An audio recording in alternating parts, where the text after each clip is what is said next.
మన deputy CM గారు ఆహ్, మూవీ చూసారు.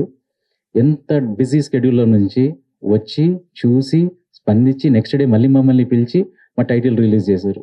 సో, దట్స్ నేను చానా గ్రేట్‌ఫుల్ ఉంటాను ఎప్పుడు సార్‌కి. ఎందుకంటే సార్‌కి సోషల్ ఇష్యూస్ మీద ఒక అవగాహన ఉంది. అందుకనే అట్లా స్పందించారు. కానీ నేను మిగతా అన్ని డిపార్ట్‌మెంట్స్‌లో తిరిగాను. మిగతా అంతా అఫీషియల్స్ చెప్పులరిగిపోయేటట్టు సెక్రటేరియట్‌లో లాస్ట్ 4 నెలల నుంచి తిరుగుతున్నాను.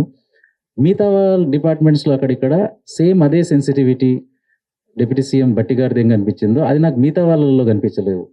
ఇప్పుడు ఇట్లాంటి మూవీస్‌ని గవర్నమెంట్ ఎంకరేజ్ చేస్తే, బోత్ గవర్నమెంట్స్ అక్కడ గవర్నమెంట్ మన ఆంధ్రప్రదేశ్ గవర్నమెంట్ కూడా హోమ్ మినిస్టర్ వాళ్ళకి మేము రిక్వెస్ట్ చేసి ఇవన్నీ చేసాం. అక్కడ కూడా పెద్దగా ఏమి నాకు ఇది రాలేదు.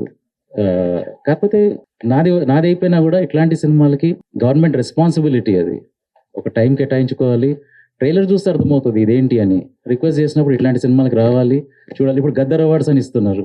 సినిమా స్టార్ట్ అయిపోయిన తర్వాత ఇచ్చేదేంటంటే కొన్ని కొన్ని మూవీస్‌కి ముందే ప్రోత్సహించాలి. ముందే ఎంకరేజ్ అది వాళ్ళ జాబ్ అది.